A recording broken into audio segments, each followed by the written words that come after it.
Hi and welcome to Cameroon. Cameroon, this lovely country in Central Africa. We have neighbors like Nigeria, Gabon, Chad, and the Central African Republic. Come to Cameroon and you will not regret it.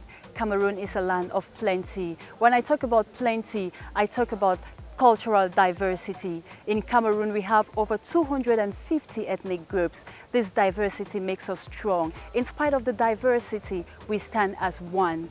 Come to Cameroon and you will enjoy it.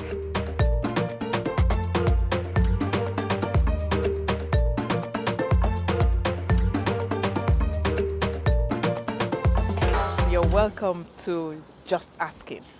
This is a program where we believe we need to ask those questions that oftentimes are not asked. In Just Asking, we try to provoke people to think and for people to search for answers, search for solutions to some of the challenging things we're facing in and around Africa. But also not just Africa, and partners of Africa also are interested to know what is happening to the Africa continent. And so it's with such a great pleasure that I welcome you to our program today, to this episode, and would love to know more about you. With us today is Dr. Daniel Shu. You're welcome. Thank you, ma'am. This episode is taking place in Cameroon. That's right. I'm Cameroonian also. Okay, wonderful. Could you tell us who is Dr. Daniel Shu? Thank you for the question. Dr. Daniel Shu is a medical doctor by training, radiologist, worked with the Cameroonian government for several years. But presently, I would say that I wear a couple of hats. The first hat that I wear is a professional hat. The second hat that I wear is a Christian hat. And the third is a personal hat. First of all, professionally, I am, for the past 10 years, handling the responsibility of the regional director of Haggai Institute for Francophone Africa. Haggai Institute is a Christian organization that trains leaders to be more equipped, to be able to, bring a change in the leadership image in their different nations and in their different organizations. And why the name Haggai? First of all, it was called an evangelistic association organization. But as time went on, with the leadership age, the organization and the founders thought it was necessary to use the name of the founder because it's founded by Dr. John Edmund Haggai, who is an American of Syrian origin. So they adopted his name. That's right. So that's the first hat? That's it. That's the first hat. Second hat, I am, as a medical doctor, since I don't more work with the government, I'm the director of medical services in my church. It's the Full Gospel Mission, and we have 3 hospitals in the nation and a couple of health centers. So I supervise all that. And I think God has called me to impart our continent. So a few years ago, we started an organization called LEAD Consulting. LEAD is an acronym. It says it's leadership, economic, auditing or accountability, and development. So we are in the process of starting a Christian university in Cameroon. And our intention is that it will have an impact. It will affect not only Cameroon, but Africa. I'm Cameroonian by origin, but I have a real burden for our continent, Africa. So that's about who I am. And LEAD Consulting is not only involved in the university, we also carry out 2 kinds of leadership programs. First of all, we carry out Christian leadership programs. We call it International Leadership Challenge. That's where we hold seminars or conferences to impact Christian leaders with the kind of training they don't receive in the church. And then we also hold professional excellence seminars where we groom organizational leaders and professional leaders to be more effective in their different spheres of responsibility. Now let's zoom in on our continent, Africa. Why is good governance such a difficult thing to attain in many African countries? You realize that after 50 years of independence, there are many of the nations that have not really evolved as much as one would have expected. Take, for instance, I held a seminar with government leaders in Central African Republic. And we made an evaluation of the road infrastructure in that nation. And in 50 years of independence, they basically have less than 700 kilometers of tarred road, and only about 500 are effectively usable. So that's just one parameter. When you think about water supply, when you think about electricity, when you think about the common utilities, you realize that after 50 years of independence, Africa is still lagging a lot in many areas. Now, you look at another area, Africa is naturally endowed by God with a lot of riches. Whether you talk of minerals, whether you talk of cash crops, whether you talk about of manpower, human resources, we are really blessed by God. But when you look at the economic standards and the level of standards of living of Africans, many African nations appear among the highly poor and indebted nations of the world. It just speaks one thing. Naturally blessed, but living extremely poorly, it's a problem of leadership. It's a problem of governance. And I think we, the young Africans of today, have to begin to address this issue. Obviously, I know it has been addressed in the past, but maybe our brethren or our fathers never really got to the crux of the matter. I think we need to address it again and again so that our children will not find themselves in the same situation we are today. So what is your own approach to solving this problem? Yes. I have a double approach. The first thing that I'm doing is research. We're carrying out research in different areas, and basically when I do my training, I don't just do training, we do what we call andragogy. And in andragogy, you are not just teaching, you are training. And from training, you are also trying to find out if you can get information which will help you to build the future. And so during most of our training, we carry out questionnaires, we do group studies from where we come out with serious problems that are plaguing the leadership of Africa today. So that's the first way we're doing it. And then from the results of our research, now we make models of how to be able to carry out training at the different levels. If it's Christian leaders, we carry out training to empower the church to become an element in development of the nations. And when it is organizational leaders, then we carry out training at the level of leadership in organization enterprises, and also whether maybe in the nation, to be able to help them to see how they can empower the nation. They can bring a facelift. And I want to say that one of the greatest things we've discovered is that we need to have a mindset transformation in the African. The people of Cameroon are loving, charming, welcoming and hospitable. If you come to Cameroon, I bet you can't regret it. Please come to Cameroon and visit some of our natural places, the natural resources we have, the food crops such as cocoa, the cash crops such as cocoa, coffee, and the food crops such as plantain, cocoyams, yams, and you just name the rest. Cameroon is a wonderful place to see. I'm happy you mentioned about the Christian leadership perspective, because in Africa you see a lot of churches springing up amongst the Muslim community. They're very faithful to their faith, but there seems to be a disconnect between faith and social transformation. Absolutely. What is responsible? We have discovered that. You know, I don't want to accuse the missionaries who brought Christianity to Africa, but obviously somewhere you realize that they made us understand that you need to be a Christian in order to go to heaven. They didn't think about the fact that a Christian lives in an environment which he needs to improve on. They didn't think that a Christian works in an organization which he needs to transform.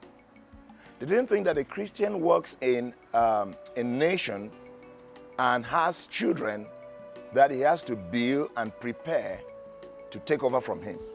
And so we find Christianity, in a sense, totally disconnected from national affairs. Let me just give you an example. In some of our seminars, it has been clearly realized that many Christians think that politics is of the devil. Politics is not for Christians. And imagine if we do not have Christians in the political arena, if we do not have Christians in the Senate, if we do not have Christians in the parliament, if we don't have Christians as ministers, how are we going to influence the nation with our Christian values?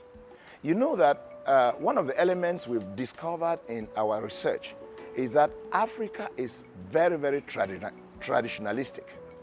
And our tradition takes us to look behind us and say, how did our parents handle these issues?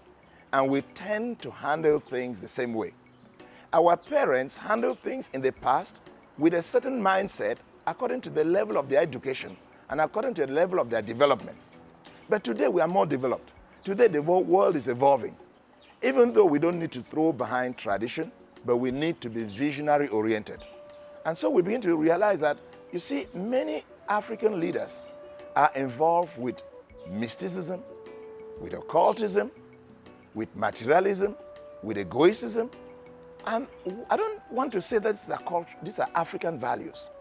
Maybe these are personal problems. It may be these are negative values of our culture. But we need to understand that Christianity is important to bring in elements that will transform the negative aspects of our culture such that our leadership will move forward. And so I think more and more we are encouraging Christian leaders to be involved in politics if they are led by God. But some people will say to you, every Sunday we see some of our presidents, ministers in church, they hear the word. Yeah. Yes. So is that not Christianity? Very good, very good. I like that question. Again, there's a problem there.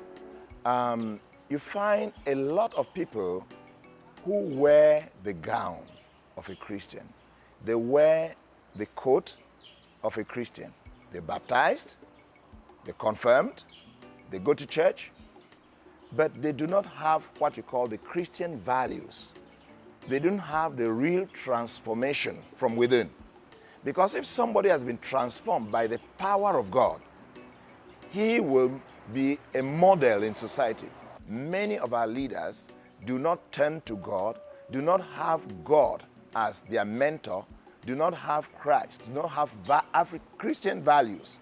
But they, even though they are in church, they continue to follow some of the negative values. What are these values? When you have somebody who is self-controlled, then he will not, he will not steal government monies. When you have somebody who is loving, he will love the neighbors, he will love the people around him, he will love his nation, and therefore he will be able to handle his post of responsibility with the fear of God and not just the fear of man. And so you have today Christian values. One of the most important Christian values that I really cling on is integrity. Leaders need to be men and women of integrity. If we are not, then we cannot really be models in our societies. But integrity cannot just jump on somebody.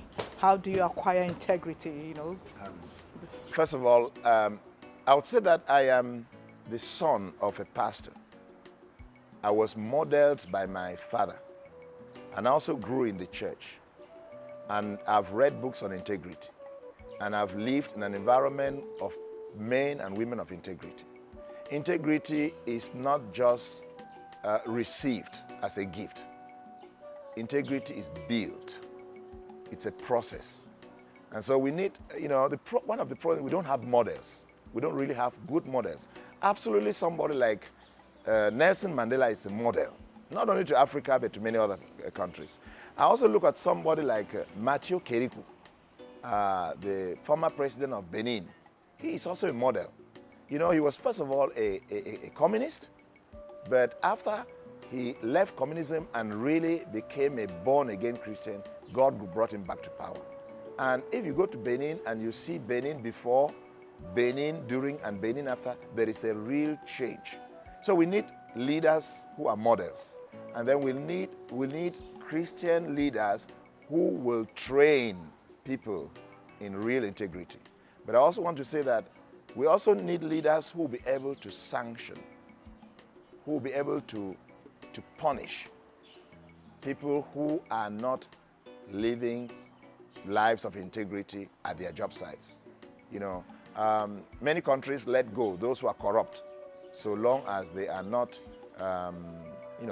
So we need to have, auditing and punishment, and also opening people to seminars. In fact, we organize seminars where we talk about integrity to leaders. Those are some of the things I think. Yeah, because I think one of the issues we're having to deal with in several countries, the newspapers report them, the media is carrying a lot of news on lack of accountability, people who think they're above the law, a lot of impunity. There's a lot of impunity in Africa. This is what we say in our seminars. The normal thing that leaders of a nation or leaders of an organization should do is to make sure that those who come into positions of authority should declare their assets. Because, the Bible says the heart of man is desperately corrupt. And in our experience as Christian leaders, we have realized that even those who are apparently very faithful and committed in Christianity, once you place them in positions of financial responsibility, then the true nature of the carnal nature of a corrupt mind begins to display. So you need some control system, not just auditing, but maybe first of all asking those who are coming into positions of authority to declare their assets. I know that Africans can still overrun that, but then you make sure that the monies or the financial responsibilities, they should be accountable. And accountability to us is in two areas. Accountability to us, first of all, is productivity. We do not just say that, okay, you were given this amount of money. How have you managed it? That's not just the question. You were given this amount of money, you were expected to produce these results. Have you produced those results? Because you can manage finances without producing the results. So first of all, accountability is vision-oriented, results, and productivity. And then secondly, the accountability is, have you really managed the finances according to the set principles? And so we think that if in Africa we begin to emphasize on these areas, you know that in the Bible, I always refer to the Bible, that's my source. That's my source of good leadership. You know that when Jesus gave talents to 3 of his workers, 5, 2, and 1, he required accountability. And the accountability was not just how you've managed it, but the productivity. One produced 5 more talents, the other produced 2 more talents, and one did not produce anything. And he rewarded those who had produced more, but he also punished the person who had not produced. I think if we carry out these 3 things, evaluating to see productivity, evaluating to see good management, and evaluating to reward or to penalize, people will become more conscious.